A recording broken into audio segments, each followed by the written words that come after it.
Sonic Adventure 2 was one of my favorite games growing up. It's a classic, the caveat there being it's a classic that just hasn't aged well. But that kind of comes with the territory. It's a 2001 Dreamcast title. As the years have gone by, the cracks in the best games from that system have become more and more apparent, and Sonic Adventure 2 is no exception. One of my favorite things about this game is just how much its style is seeped in that 2000s cool culture. Visually, musically, and even mechanically, that era is just so core to this experience.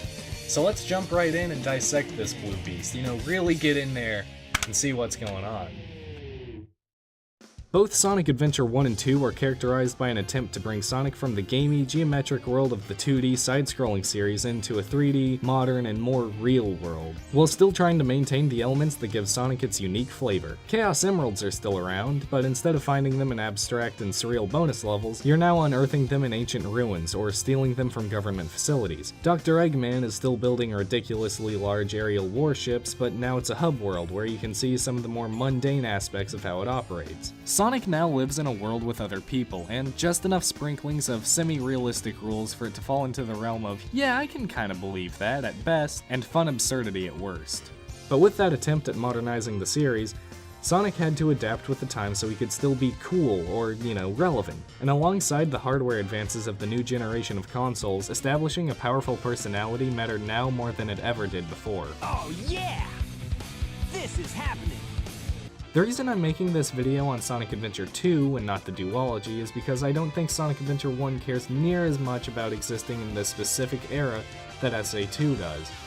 SA1 is a transitional period. It has a lot of the new modern Sonic style, the hard rock, the new character designs, the cityscapes, and the radical highways, but it calls back to a lot of music and locations from the older titles. The story is about ancient ruins and forgotten civilizations and mythical gods being unleashed. Even when it focuses on the modern setting, it's always quick to bring up the ancient ties that keep it from specifically harkening to one particular setting or time. And while SA2 does span across several areas, it's far more interested in cool modern technology than it is ancient spirit orbs. It's called Prison Island. I heard the news about it on satellite TV. I think a good way to highlight the difference in these two's ideas is by looking at their title screens. SA1's logo has images of both sky and water outlined in dirt. It's natural and environmental. The background shows just as much cityscape as it does ancient ruins. On the other hand, Sonic Adventure 2's logo has these sharp edges that show speed and action, with a font that wouldn't look out of place on skater gear. It's probably important to note that Adventure 1 and 2 were released nearly 3 years apart. One at the beginning of the Dreamcast's lifespan, and the other at the end. Sega had a lot more new material to take inspiration from by the time of the second game's development. In fact, during their hiatus, an entirely new genre had taken games by storm.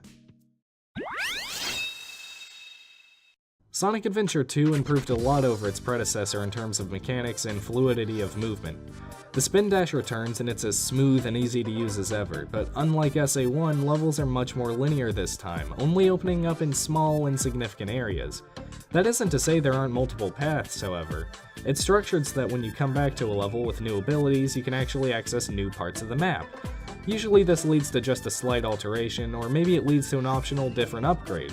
A lot of people don't like the linearity in this one, and while I think that's totally valid, at least its linearity means each level getting a series of well put together set pieces that give a nice sense of speed, platforming, and action. In the ascension from 1 to 2, Sonic's lightspeed dash ability is now just the press of a button instead of having a warm-up timer before you get to use it. And there's new moves like the bounce attack that allow for more toying around with the physics. Using it multiple times will build up a higher jump than Sonic can normally do, meaning that there are certain areas that can't always be accessed without using it. But it doesn't feel either too situational or incredibly broken. These changes in gameplay are all in service of SA2's adaptation of a completely different game genre into the Sonic-styled gameplay. Since the 80s, skateboarding kept growing in popularity, and by the end of the 90s, it had become a worldwide phenomenon. According to OC Family, the totally famous and reputable source, in 2001, more people under the age of 18 rode skateboards than played baseball, aka America's pastime. Capitalizing off this was Tony Hawk's Pro Skater in 1999, making its debut and taking the world by storm. I don't remember anyone back in the day who didn't own at least one of the games in the series. It was like the Call of Duty of the early 2000s, except way past cool. It was all about chaining combos of sick skateboard tricks while listening to some of the hottest contemporary rock and rap music. The games were stylish, they had good flow, and were really popular. I don't think Sonic Team ripped off the Pro Skater series or anything like that, but it makes sense that Sonic Team would want to adapt some of these popular elements into their next project. They'd already incorporated snowboarding into the last adventure game, so there was no reason they couldn't find some sort of way to do it again with what skateboards brought to the table. Maybe brought to the streets. I imagine the aspects they found most translatable would have been to rail grinding and the score system. Soap Shoes was a company that popped up in '97 that produced rail grinding shoes. It was a match made in heaven, not being restricted to a skateboard mechanic but still getting to add all the tricks and rail grinding. And while they were going to use this mechanic regardless, Sega didn't just redesign Sonic Shoes, they had these guys do it and ended up using the Soap license all over the game's opening level. Rail grinding is SA2's defining mechanic. Sonic can just land on any rail and soap like it's going out of style, which it was, and it feels awesome. Usually the rails are downward sloping, allowing for Sonic to build momentum while on it. You have to turn Sonic just a bit so he stands up straight, and when you pull it off, the continuous motion feels so good to get right, especially when you use the bounce attack to jump from one rail at the right time and then dive right onto the next one, immediately getting that momentum build up. Most levels don't really use the rails to their full advantage, often just using them as a set piece, but later levels like Final Rush and Rail Canyon do a great job of using them for multiple pathways and platforming challenges. Level rankings were also added in this game. After completing each stage, you're given a rank on how well you performed. Depending on the character and level, the criteria changes, but usually it's directly linked to your in-game score. In Sonic's levels, you do tricks to bring up that score, so anytime you go over a ramp or something, press the jump button right on the edge, and if your timing is right, Sonic will leap far into the air and it will be cool. On the less radical side of things, the turn of the millennium was also just full of virtual pets. With both Tamagotchi and Pokemania being super popular, everyone was trying to capitalize on that bandwagon. I mean, my family just stopped feeding our pets when Gen 3 came out. The Chow Garden. It's Adventure's Digipet minigame, but calling it a minigame might not be quite right because it's really in-depth. In every stage you can find a key to the Chow world, so if you want to take a break from high-speed action, treasure hunting, or clunky mech shooting, you could just spend your time raising Chow. And if you want to play it on the go, you could. Just drop the bad boys off in the Dreamcast VMU and take them with you, just like any other Tamagotchi clone. The fact that a Sonic platforming game shipped with a pet simulator would have only happened back then. Nowadays, like Soap Shoes, it's a dead concept. Sonic Adventure 2 looked at some of the biggest trends at the time and found some way to implement that into the actual mechanics of the game. But hey, that's not the only aspect of the adventure that evokes the era.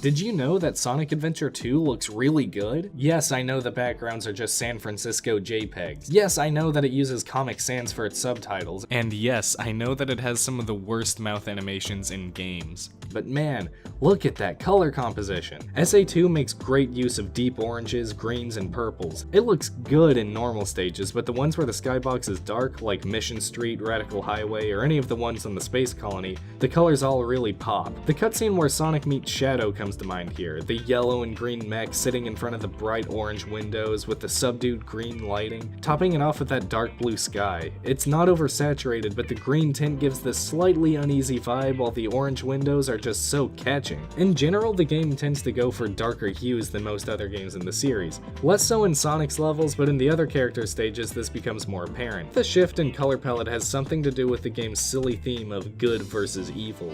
Will you save the world or conquer it?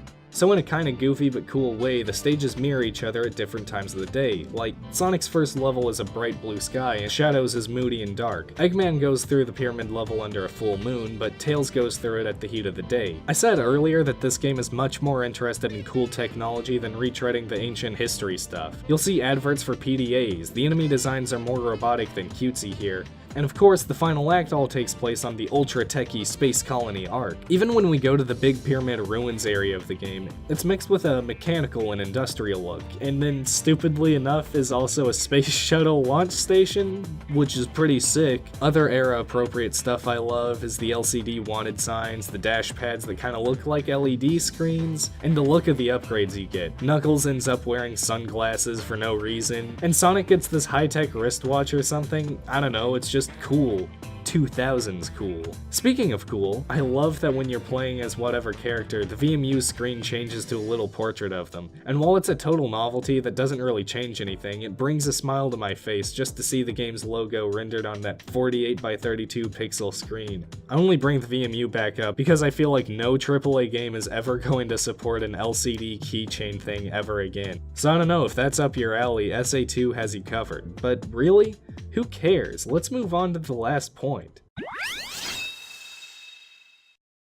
Something really cool is how each character is given a musical genre to reflect their character. Sonic Adventure 1 tried this, but it was mostly reserved for main themes, and where most of the characters went to the same stages, you'd hear the same song time and time again. But with the restructuring of SA2, every character has unique stages, meaning that the soundtrack didn't have to hit a general feel for the area, but it could sort of play with how the character sees the place. Sonic, being the good guy hero with an attitude, gets these pop-punk feel-good songs. They're energetic, fast, with just that slight tinge of snark and confidence that perfectly describes his character. This game wasn't afraid to use lyrics in the actual stages, and as such, the opening to Sonic's first level is so iconic, not just because of how rad it is to snowboard down San Francisco, but because the song is so quick to describe exactly what Sonic's character is like, and what you're going to be doing for the rest of the game.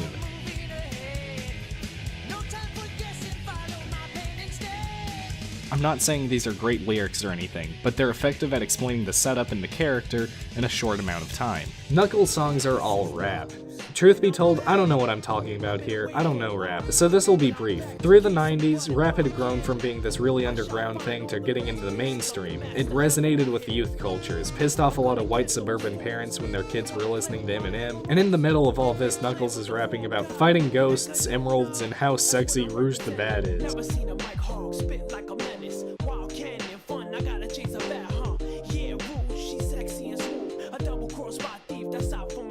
These songs are corny, but it's just like the Sonic songs. It's efficient at what it needs to do, and you cannot deny how iconic they've become.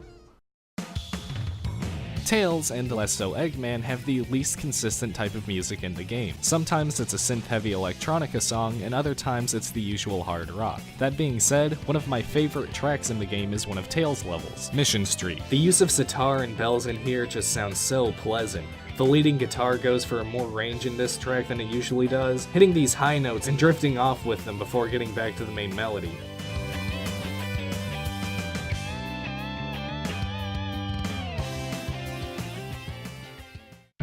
Shadow gets these really industrial sounding pieces that take bands like Nine Inch Nails and Prodigy as gospel, both of which were riding high in popularity thanks to the growing goth or emo culture. It just wouldn't be right if the game didn't have some sort of influence from that particular brand of industrial noise. Now, as to how seriously you can take an emo hedgehog listening to the Downward Spiral is up to you. Rouge has some of my favorite music in the game, which is kind of funny because she might be my least favorite character. Her genre is acid jazz, and unlike all the other characters, Sonic Team really stuck with this theme. Being that she's the femme fatale character, it makes sense that she'd get these sensual and stylish tracks. To be fair here, the music sounds far more fitting than the 70s than it does the 2000s, but I think this is a pretty good showcase of that old saying that everything old is new again. The 70s came back into swing in the 2000s. We started getting movie adaptations of old TV shows, and the graphic design aesthetics kind of came back around too. Maybe I'm stretching this one to fit with the era, but I digress. I think what's so great about the soundtrack is how much variety it can reach while still harkening back to the one period. Since all the characters represent a different subculture, it made sense to give them all a different sound and genre. This series is always known for having good music, but I feel like this is one of the few times where there is a little more thought behind why the song fits each area, in addition to just making good tracks. It seems like Sega doesn't know how to handle this franchise these days. But really, can you blame them? Sonic is supposed to be a reflection of whatever's cool at the time, and I can't really think of anything that's in right now that seems like a good fit for the series. I don't know, maybe Sonic could start vaping in like a vlog channel or something. Sonic Adventure 2 isn't perfect by any means, but the reason it had these elements work so incredibly well is because it had a culture and time period that inspired its entire design. Point is, Sonic Adventure 2 is a classic, even if it's a classic that just hasn't aged that well. Everything that the series has tried to do since came together beautifully for this one time at the turn of the millennium in the early 2000s. If you didn't play it then, you probably don't see the appeal now. It serves as this ridiculous period piece, and if it weren't for the culture of the time, it probably wouldn't have the backbone to support itself. I can't get around the fact that I just love this game. I know it sounds cheesy, but it's one of those things where I can go back to it, and there I am, sitting in the floor of the living room over some summer break on a Thursday morning, playing a game that I just really dug. I've heard there's talks of remakes for the adventure titles, and yeah, that'd be cool and all, but only if they keep in mind the era and culture that defined the originals.